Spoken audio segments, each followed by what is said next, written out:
Bueno, Bueno, doctor Fernando, y llegan nuestros invitados a esta hora. Está primero el doctor Simón Molina, perdóneme, y aquí abajo tenemos a la doctora María Paulina Aguinaga, quien también está con nosotros en la hora de la verdad, en la tarde. Bienvenidos, y pues doctor Fernando, aquí hay dos luchadores que saben muy bien cuál es la radiografía del alcalde de Medellín, que verde por fuera, rojo por dentro. bueno, Es una así. muy bienvenidos, queridos amigos, a la tarde en la hora de la verdad. Y Muy buenas entonces, tardes, doctor Fernando. Muchas gracias por la invitación de Mar y por supuesto a mi compañera Paulina, que llevamos muchos años ya sentados juntos en el consejo. Así bueno, es, buenas tardes, doctor Londoño, Dimar, Simón y por supuesto también para todas las personas que están siguiendo la transmisión. que son decenas de miles, ya lo verán ustedes. Pero bueno, queremos hacerle una pregunta. Hasta hace un ratico, Medellín era la ciudad para mostrar en temas de coronavirus. Cuando Bogotá volaba de coronavirus y se hacían tiendas de campaña y se arrendaba la corporación de ferias internacionales para tener dónde meter a la gente con coronavirus y las camas de UCI estaban copadas, Medellín estaba divinamente. No tenía problema ninguno. Y ahora Bogotá está manejando el problema y lo está manejando el resto del país y Medellín es el problema. Estamos al borde de una alerta roja, eso, de una, bueno, no hay dónde meter a los enfermos de coronavirus en Medellín. Entonces la pregunta es, ¿qué pasó? ¿Quién me quiere contestar? ¿Las damas primero o quiere Por contestar Simón? supuesto, las damas primero, doctor Fernando. Bueno, yo creo que son varias cosas. Lo primero es que creo que una falsa sensación de seguridad que por el hecho de tener una aplicación que sin lugar a dudas puede llegar a ser muy útil, que es la de Medellín Me Cuida, que ya con eso se iba a manejar el problema, se iban a tener los casos referenciados, se iban a hacer los cercos epidemiológicos y se ha visto que a pesar de que la plataforma puede ser efectiva, pues obviamente esto no se maneja solamente a punta de tecnología. Creo también que sobre el plan 1000, el alcalde se había comprometido a tener 1000 camas de cuidados intensivos disponibles. Esa ha sido una gran polémica que se tiene actualmente con la gobernación de Antioquia, porque la gobernación da unas cifras, la alcaldía da otras, y la explicación que da la alcaldía, según la gobernación, las camas son cercanas a los 700 y piquito, la alcaldía insiste que tiene 1000, sin embargo, vemos que la explicación que dan es que estas camas, digamos que están como en stand-by, pero no es que estén realmente disponibles si en este momento se llegan a necesitar. Por el momento, estamos a punto de una alerta roja porque la ocupación está en más del 80%, ayer estaba en más del 80%. También esto se debe a la gran indisciplina social. Hay muchos barrios de la ciudad donde siguen haciendo fiestas, donde siguen sin utilizar el tapabocas, y creo también que hace falta ser más proactivo en la búsqueda activa de los casos, porque no es solamente la persona que tenga síntomas, sino también ir y hacer las diferentes pruebas, y creo que en eso también se ha fallado, y además hay una cantidad de pruebas también que están represadas y que eso también dificulta, digamos, la contención de la pandemia, del virus. Pero en últimas, el tema es que haya una cama UCI donde acostar a un enfermo, Simón. Lo demás es literatura. Sí, efectivamente, yo creo, doctor Fernando, que ahí hay un tema que mencionaba Paulina muy importante, y es que no hay la suficiente certeza y además la credibilidad en el alcalde al mencionar que iba a tener 1000 camas de cuidados intensivos. Es increíble que en una ciudad como Medellín, pues la gobernación de Antioquia esté dando una cifra diferente a la que da el alcalde, y que eso nos tenga en esa incertidumbre de si efectivamente tenemos las camas suficientes o no para atender a los pacientes.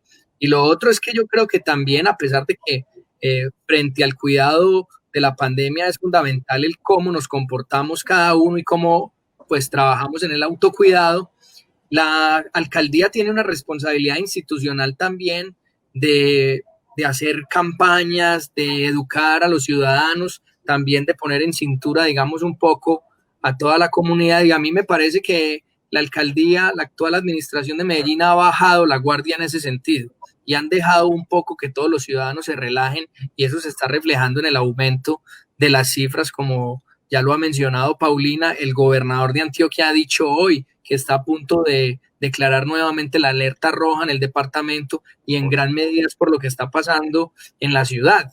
Además, pues recordemos que Medellín también pues tiene que recibir muchos pacientes de otros municipios cercanos que no tienen unidades de cuidados intensivos, y eso también pues digamos que dificulta un poco la situación en nuestra ciudad. Pero, es decir, la realidad es elemental y es simple. Tenemos más enfermos de las camas disponibles, o estamos llegando a ese punto que es un punto crítico, porque si no hay camas disponibles, la gente se muere.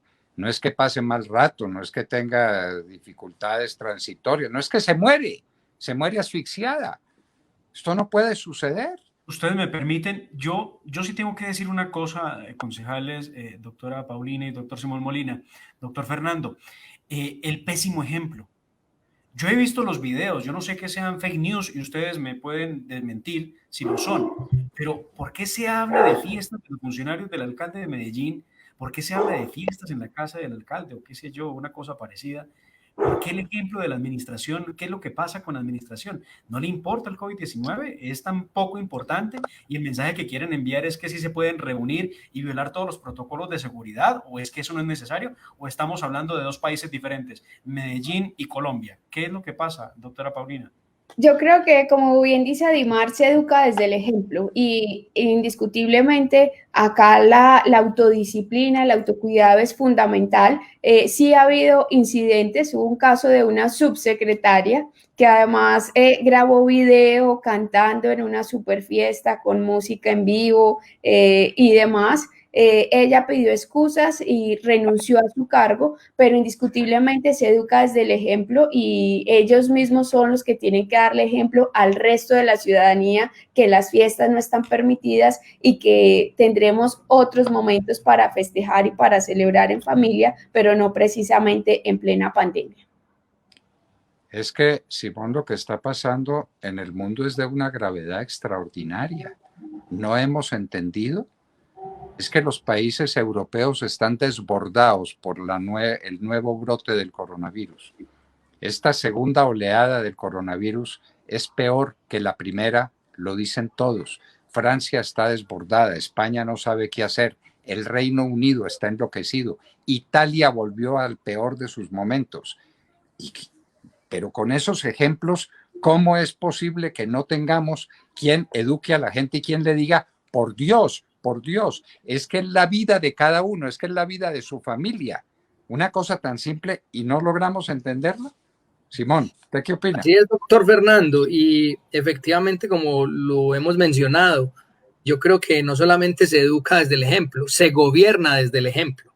Y ahí es fundamental el comportamiento de los funcionarios públicos, pero también especialmente el comportamiento del alcalde, porque se ha dicho, como lo decía Ademar, en las redes sociales han salido fotos de una fiesta en su casa. Yo realmente pues no he podido verificar, digamos, esa información, pero sí deja mucho que desear que se esté comentando en la ciudad de este tipo de actuaciones, y como lo mencionaba Paulina, pues de algunos otros funcionarios que ya también han caído en ese tema. A mí me parece que en este momento el ejemplo es lo más importante, y las personas que estamos en lo público, especialmente el alcalde de una ciudad tan importante como Medellín, pues tiene que tratar de, con su ejemplo, enseñarle a los ciudadanos de la gravedad de esta situación, del problema que estamos teniendo, y poder, digamos, que todos tratemos de llevar una vida relativamente normal. Pero al paso que vamos con los aumentos de los casos, doctor Fernando,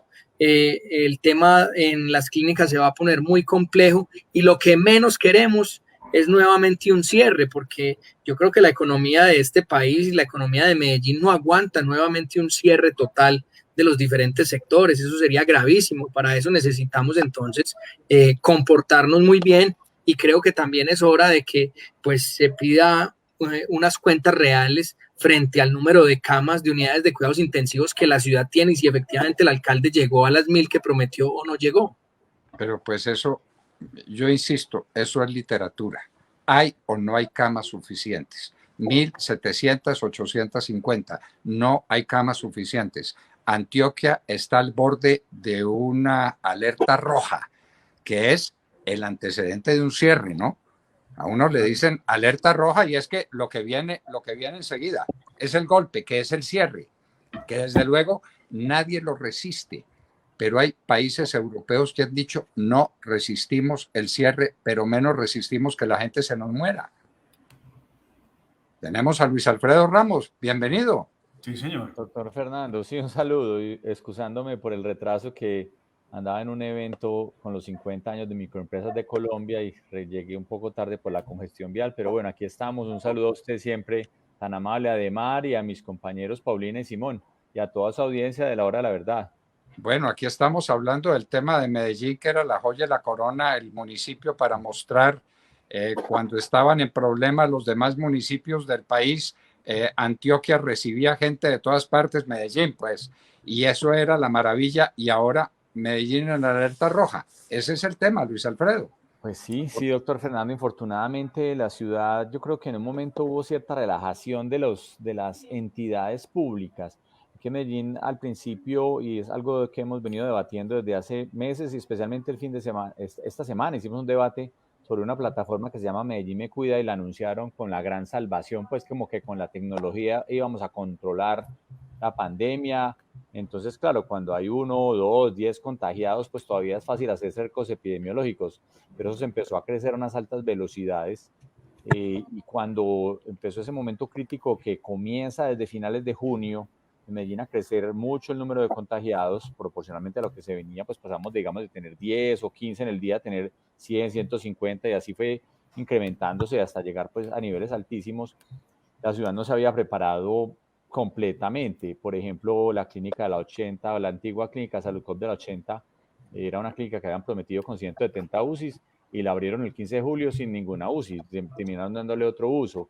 El municipio de Medellín había prometido que iba a tener unos ventiladores hechos por un proyecto que se llama Inspiramed, hechos con talento local, que nunca se volvieron realidad. Terminó tirándole un salvavidas al gobierno nacional, le regaló el gobierno Duque casi 340 ventiladores a Medellín. Después vino pues el problema, usted recuerda muy bien con el tema de los médicos, que es uno tal vez de los retos más grandes que tiene Medellín, porque aquí no es solo tener un ventilador y tener un eventual espacio en un hospital, sino tener un médico y un equipo que esté apropiadamente preparado para atender este tipo de dificultades, de problemas en la UCI.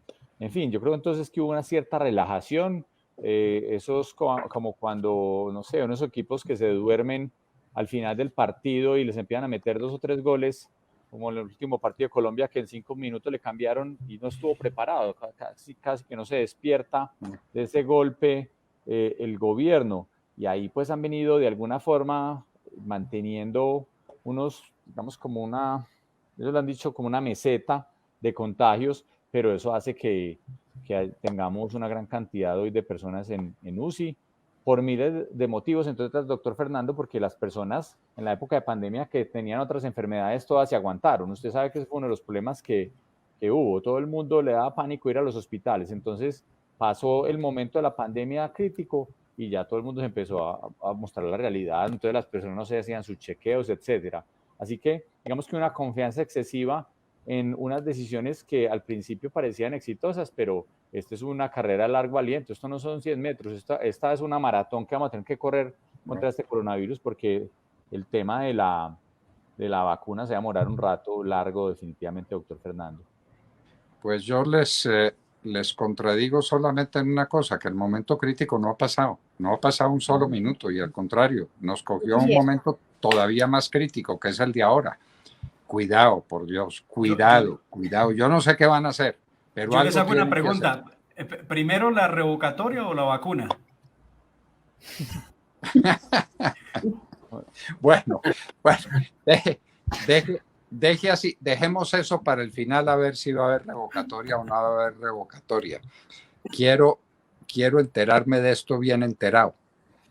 Para todos los colombianos hay modelos. todos tenemos modelos de comportamiento, modelos de eficiencia, modelos de una cosa y de otra. El gran modelo que teníamos los colombianos de empresa pública eran las empresas públicas de Medellín, precisamente.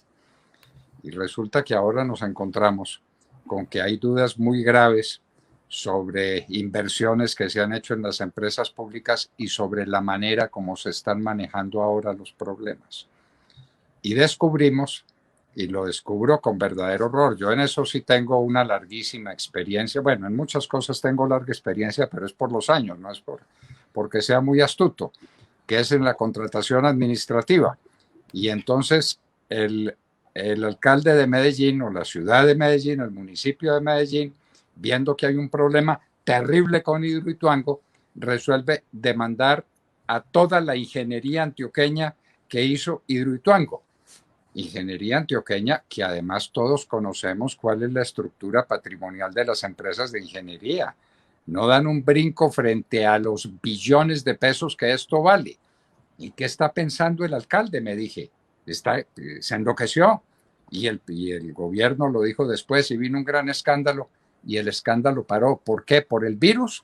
¿O porque hay arreglo? ¿O porque qué sucede con las empresas públicas de Medellín con respecto a Hidroituango? ¿Quién quiere contestar? Las damas. Yo arranco primero. si quiere.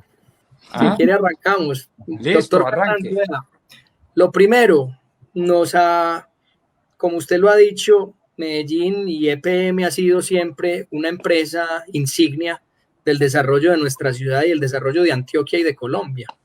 Y el alcalde empezó a dar bandazos con empresas públicas de Medellín, empezó a tomar malas decisiones y a violar algo muy importante que es lo que se denomina el gobierno corporativo en una empresa tan importante como Empresas Públicas de Medellín. Y empezó a tomar las decisiones él con su gerente por encima de la junta directiva, cosa que le hace bastante daño a la ciudad, le hace bastante daño a EPM, y no solamente porque se puedan tomar decisiones equivocadas, sino porque reputacionalmente también ese es un problema, especialmente para una compañía que se financia en el mercado internacional, que se financia a través de la emisión de bonos y que todas esas decisiones, digamos que la han puesto a tambalear frente a todos esos grupos de interés. El alcalde entonces con sus actuaciones pues hizo que la junta directiva en pleno renunciara y nombró una junta actualmente que es prácticamente una junta de bolsillo. Es que es la primera vez en la historia de Medellín que el alcalde puede nombrar a todos los miembros de la junta, porque antes existe en la ciudad un código de relacionamiento entre EPM y el municipio de Medellín que indica que cada gobernante puede nombrar hasta 3 miembros de la junta. Entonces ahí vienen miembros que llevan 12 años, 16 años, que le han dado una estabilidad y que conocen muy bien los proyectos y las decisiones que se toman en EPM, pero este ya tiene hoy una junta que incluso en 8 días después de haber sido nombrados aceptaron esa decisión de la primero conciliación y posterior demanda al grupo que tiene el consorcio de Hidroituango. Y yo me pregunto, doctor Fernando, usted que ha sido abogado de procesos también tan importantes en este país,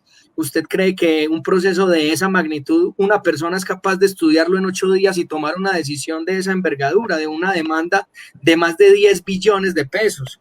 Por Dios, eso a toda luz ha sido mal manejado y además con otro agravante, y es que el alcalde se ha enfocado a emitir información oficial de EPM a través del Twitter. Entonces un día le da por salir a decir en Twitter que EPM va camino a la bancarrota, sin tener en cuenta las repercusiones internacionales que eso puede tener. Y al otro día o a los días uno le escribe una carta a la vicepresidencia financiera y desmienten completamente las posiciones del alcalde, que es además el presidente de la junta directiva. Así que lo que está pasando en EPM es triste, es preocupante, y finalmente los afectados son los ciudadanos de Medellín, que son los propietarios de empresas públicas. Ya hemos visto cómo algunos bancos han cerrado su relación comercial con EPM, y hay una cosa más preocupante aún, doctor Fernando, mucho run run y mucho ruido de que todo esto tiene detrás una iniciativa, y es traer a los chinos a que terminen Hidroituango y sacar a los contratistas actuales, cosa que retrasaría el proyecto en años y que haría que el país pueda entrar en un racionamiento si Hidroituango no entra en operaciones en el año 2022. Y la EPM en crisis. Y la EPM en crisis.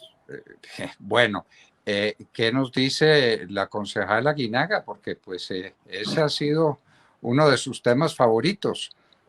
Bueno, doctor Fernando, yo creo que indiscutiblemente en Hidroituango ha habido algunos incumplimientos por parte de algunos contratistas, por ejemplo, el contratista de la vía Puerto Valdivia Presa, que la ANLA le tuvo que suspender la licencia durante 6 meses por hacer una mala disposición de los escombros, a estarla echando estos escombros en fuentes hídricas, le suspendió la licencia durante 6 meses. Adicionalmente, le impuso una multa millonaria a EPM por este concepto. Esto también trajo atrasos y adiciones y sobrecostos en el proyecto. Entonces, desde ese punto de vista, yo creo que EPM sí debía reclamarle a algunos de esos contratistas que han presentado incumplimientos. Sin embargo, creo que esa no era la forma de hacerlo, como lo dice Simón, y quizás tampoco era el momento, porque el riesgo que tenemos hoy es que el proyecto tenga atrasos muchísimos mayores a los que ya presenta. Recordemos que todavía la ANLA tiene una medida restrictiva sobre la licencia de Hidroituango, que todavía no está autorizado EPM para continuar con las obras regulares de Hidroituango, y que esto también tiene graves consecuencias para poder terminar el proyecto. Al día de hoy no se ha podido acceder a la totalidad del cuarto de máquinas, no se ha podido inspeccionar realmente cómo y cuándo se van a instalar las parte de esas unidades de generación, y pues por supuesto una pelea en este momento con los contratistas que están desarrollando el proyecto, pues podría generar mayores riesgos para el proyecto, y esto no solamente implica que estaría en juego la seguridad energética del país, sino también las finanzas de EPM, porque EPM se ha venido endeudando muchísimo en los últimos años. Ya el endeudamiento del grupo alcanza el 60% del grupo EPM. Esto no se había visto. EPM mantenía unos niveles en el 2008, por ejemplo, el endeudamiento del grupo EPM era del 25%. Ya hoy estamos hablando de casi el 60%, y por supuesto toda esta crisis ha generado que el endeudamiento, que el servicio de la deuda también para EPM se pueda encarecer, y de no entrar a generar Hidroituango Energía en el año 2000, ya estamos hablando del año 2022, pues sería catastrófico no solamente para la seguridad energética del país, sino también para las finanzas de la empresa, y continuarían los riesgos para esas comunidades aguas abajo que también se han visto seriamente afectadas. Luis Alfredo, cuando vino la inundación que tuvo que hacerse para evitar una catástrofe, la gente se preguntó qué pasaba con las turbinas que ya estaban instaladas, y entonces habían dicho que no pasaba nada y que estaban en perfecto estado. Ahora veo unas declaraciones del representante de General Electric que dice que va a empezar el montaje de las turbinas, pero que hubo que destruir o remover de alguna manera las 2 turbinas que quedaron completamente dañadas. Eso no implica de por sí una demora. El proyecto no va a tener unas dificultades grandes. Dice María Paulina, a mí pues me aterra la noticia de que todavía no se ha podido mirar bien el cuarto de máquinas en definitiva. Eso sería una pésima señal. ¿Qué opina Luis Alfredo? Pues doctor Fernando, aquí hay varias aristas, de muchas aristas que tiene la problemática de Hidroituango, desde temas esenciales de su construcción, que creo que todavía hay retos grandes, es decir, Hidroituango no está lista, a Hidroituango le falta mucho tiempo todavía de ejecución de las obras en todos los sentidos. Por ejemplo, y usted pregunta qué pasa, Hidroituango tiene 8 turbinas, que va a funcionar con 8 turbinas que van a producir energía. La turbina 5 a 8, usted no sabe cuándo va, no le dan nunca datos de cuándo van a estar las 5 a 8, para poner un ejemplo. Eso es un reto grande porque significa que a este paso no sabemos si Hidroituango va a producir la mitad de lo que originalmente estaba planteado producir. Un reto pues grandísimo. Lo peor que le puede pasar al proyecto es no seguir adelante. Eso sería lo más crítico, pues botar por la basura, entre comillas. Ni hablemos, plata, ni hablemos de ese Lo tema, que ni significaría, hablemos. eso es un punto para la empresa, pero eso que significaría ambientalmente, socialmente, lo que significaría para la energía del país, en fin, tiene una gran cantidad de consecuencias que son pues impensables. Entonces, yo creo que el primer gran objetivo del gobierno, del anterior, cuando tomó decisiones muy complejas, del nuevo gobierno, debería ser concentrarse en terminar la obra.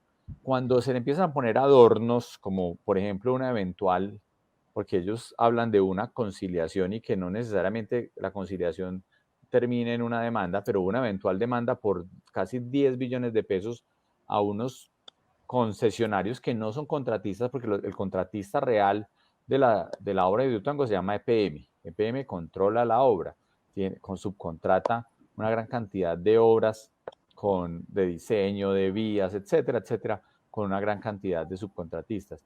Pero romper con los que hoy están allá adentro haciendo la tarea de terminar la obra, pues yo creo que genera un riesgo muy grande. Voy a decir dos para mí que me parecen fundamentales. El primero es un riesgo de, llamémoslo así, como de divorcio contractual, que esos concesionarios por algún motivo dijeran, no seguimos la obra, hasta el 31 de diciembre tienen plazo, ellos podrían no prorrogarlo, con lo que eso significaría económicamente para ellos, seguramente una gran pérdida económica, pero dirían, hombre, pues no vamos a trabajar de gratis, entre comillas, para decirlo así, no vamos a poner al servicio de todo este trabajo, porque el día de mañana nos van a dar una demanda, nos van a traer una demanda de un platal y que no va a servir para nosotros, lo que trabajemos pues no va a servir para nada porque no tendremos cómo pagarlo.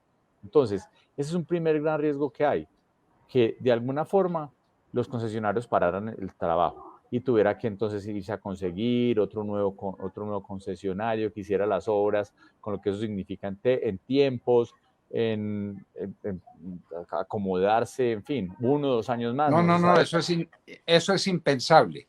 Entonces, pero a la vez lo que usted le está diciendo a los que están allá es como si usted tuviera una persona que está haciendo una reparación en su casa, usted le dice, yo lo voy a demandar, pero siga ahí trabajando. Se vuelve muy difícil esa relación, se vuelve muy, muy tirante.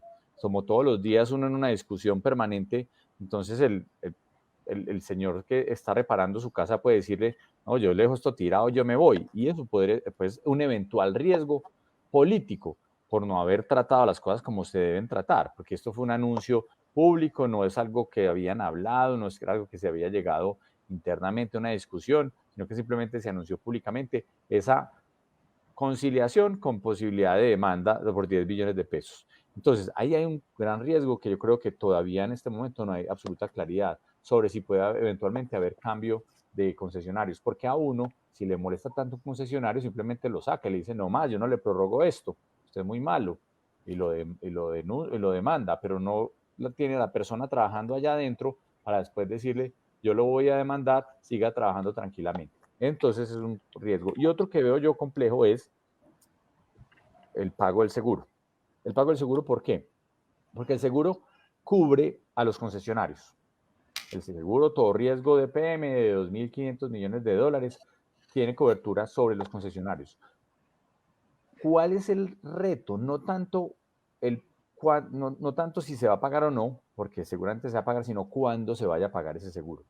Porque una cosa es pagarle a PM y como se había dicho, por ejemplo, en el informe de Scava Consulting, dicen, hombre, es que hubo una fuerza mayor, entonces le empezaron a pagar a EPM de acuerdo con ese informe. Pero si ya le pone un nuevo componente, un nuevo ingrediente, que es que hay una demanda de EPM a los concesionarios, puede que el asegurador diga, listo, yo les pago, pero arreglen su problema y cuando se termine su pelea me dicen a quién le pago. Entonces, usted que bien conoce la justicia en este país, imagínese usted en un proceso en el Consejo de Estado, 10, 12, 15 años, sin saber lo que va a pasar. 20, puede que en 15 años 20. le digan, no pasó nada, un problema ya, una fuerza mayor, no pasó absolutamente nada. Los 10 billones de pesos no pues quedó en 0 pesos, se pagan unas costas que serán costosas, y llega ese día dentro de 15 años, el asegurador diga, listo, ahora sí, les voy a pagar. ¿Qué va a pasar imagínense, pues 10, 15 años con esa plata que la necesitaría EPM inmediatamente, pues por un lado para terminar las obras que requiere Hidroituango o para otras inversiones en caso de que ya se hubieran solventado las obras de Hidroituango. Entonces yo veo esos dos riesgos hoy bastante complejos. Creo que a eso le faltó muchísimo tacto, muchísimo tacto. Las cosas se solucionan, creo yo, antes de hacerlas públicas en ambiente privado, decir, venga, tenemos estas inconformidades, que hacia dónde podemos ir, pero no hace un anuncio para acabar, entre otras, con la reputación de unos concesionarios, porque imagínense, pues a un concesionario a los 2 minutos lo está llamando al banco a decirle cómo así que usted lo van a demandar por 10 billones de pesos. Bueno, es lo que generaría, para lo que le genera un problema a un concesionario, y lo que significa, llamemos, para la moral de un equipo de trabajo que está allá. Si hubo errores, doctor Fernando, lo hemos dicho, si hubo errores, hombre, que se sancione al que haya cometido errores. Si hubo errores de PM, si hubo errores de los concesionarios, hombre, que se investigue y que se sancione. Pero el solo hecho de estar anunciando una demanda de 10 billones de pesos, por 10 billones de pesos, sin parangón en la historia de Colombia, yo creo en ese sentido, yo creo que genera un riesgo grandísimo. Reitero, especialmente en dos sentidos: que se retrase más la obra porque tuvieran un problema, una ruptura con el concesionario, y él dejara la obra tirada y comience pues un retraso adicional que ya hemos tenido. Entonces, del COVID hubo otros 6 meses adicionales. Y el otro riesgo es de flujo de dinero, de plata que se está esperando, del pago del seguro, que se vaya a demorar 10 o 15 años para el momento que le llegue a la compañía. Eso ya sería un tema casi que insostenible para EPM. Creo que esos son dos temas que valdría la pena entrar en revisión, especialmente en los próximos meses, que supuestamente en estos días venía el tema de la conciliación judicial, y a eso, como les digo, como dije previamente, sería bueno mirar en detalle todo lo que ha venido sucediendo con con todo este proceso, pues además de jurídico, con el proceso contractual que se podría venir, porque el seguro de todo riesgo no le cubriría a un nuevo concesionario. Conciliación que veo dificilísima, porque una de dos: o los demandados se allanan, lo que es imposible, o no se allanan. Si no se allanan, ¿qué hacen las empresas públicas? Insisten en demandarlos, quedó casada la litis, y eso es irreversible y se tragó la tierra el proyecto. Esa conciliación me parece gravísima y dificilísima de manejar. Y voy a terminar, si me permiten, con una anécdota personal. Uno cuando tiene años se llena de anécdotas. Alguna vez yo era secretario de la Federación Latinoamericana de Bancos, alguna cosa aprendí sobre la materia, lo fui durante 18 años, y hablábamos del tema del manejo de un banco. Y yo le decía a alguien, porque un país que quebró el sistema bancario, además Chile específicamente, quebró una banca muy sólida que tenía, lo que costó recuperarla, y puso en la presidencia de los bancos unos aprendices, unos tipos que eran de la Unidad Popular y entonces eran comunistoides y eran amigos de Allende, y entonces los fue nombrando porque creyeron que un banco se manejaba así. Yo les dije, mire, ni en los quirófanos, ni en las presidencias de los bancos puede poner usted aprendices. En el quirófano le matan al paciente y en la presidencia del banco le quiebran el banco. Eso es para que lo trasladen a este momento, porque en algún instante de su disertación muy brillante dijo Luis Alfredo que había faltado tacto y había sobrado vanidad. Uno tiene que admitir que hay ciertas cosas que lo pueden desbordar, que pueden ser más graves y más delicadas de manejar que la preparación que uno tiene. Claro que la ciudad lo debió mirar cuando fue a escoger alcalde de la ciudad, y el alcalde tuvo que mirarlo cuando fue a escoger gerente de las empresas públicas. En la gerencia de las empresas públicas de Medellín, la segunda empresa más importante del país para algunos, para mí la más importante de todas, no caben los aprendices. Uno no puede poner a gerenciar las empresas públicas de Medellín una persona que por primera vez en la vida gerencia una empresa de cualquier tamaño. Eso me pareció a mí sencillamente horroroso. Pues quiera Dios que se encuentre el camino de solución. Empresas públicas no nos puede fallar. No podemos prescindir de empresas públicas, y empresas públicas no puede prescindir de Hidroituango. Hágame el favor, el problemita en que estamos. Bueno, hay que encontrarle a eso solución. Medellín es muy recursiva. Medellín tiene que darse un do de pecho y decir, señores, nos equivocamos, cometimos un error, vamos a rectificar y vamos a poner las mejores inteligencias, las más altas experiencias. Medellín está lleno de empresarios, eso se dan pues en cantidades inauditas. ¿Cómo no van a aparecer los empresarios que salven el proyecto de Hidroituango y las empresas públicas de Medellín? De Hidroituango, lo han dicho ustedes, lo ha repetido María Paulina, Simón, se lo he oído también a Luis Alfredo, de Hidroituango depende la salud de la República. Si Hidroituango no termina, vamos a tener cortes de energía como los que teníamos hace años, de una gravedad insospechada que para el desarrollo de un país. Un país lo que necesita en primer lugar es energía. Y Colombia necesita para tener energía a Hidroituango. De manera que manos a la obra y seamos modestos. Y bueno, no es que yo esté proponiendo la revocatoria del mandato, pero alguna cosa habrá que hacer. Revocatoria sí o revocatoria no. Y sin discursos, cuéntenme porque se nos acabó el tiempo. Nada, simplemente sí o no. Sí. ¿Sí o no? Primero las damas. Resumir, eso tiene que ser genuinamente ciudadano. Si los políticos nos metemos, no tendrá éxito. Muy bien. Entonces, María Paulina. Yo creo que eso también depende mucho de lo que quiera la ciudadanía y la opinión pública, como lo decía el doctor Alfredo. Muy bien, muy bien. Van avanzando, doctor Fernando, algunos comités en ese sentido, pero también yo comparto que creo que tiene que ser más una iniciativa ciudadana que liderada por un partido o por algún sector político. Muy bien, muy bien.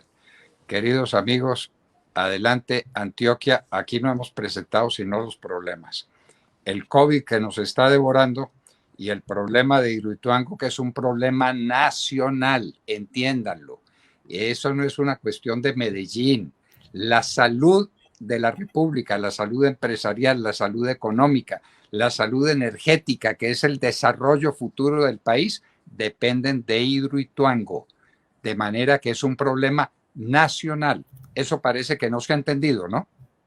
Y creo que ustedes en Medellín son los primeros en creer que el problema de Hidroituango es de ustedes. No, es de todos nosotros, de todos los colombianos.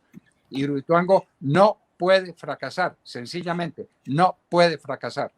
El traumatismo para el país sería de tal naturaleza que difícilmente lo podría soportar.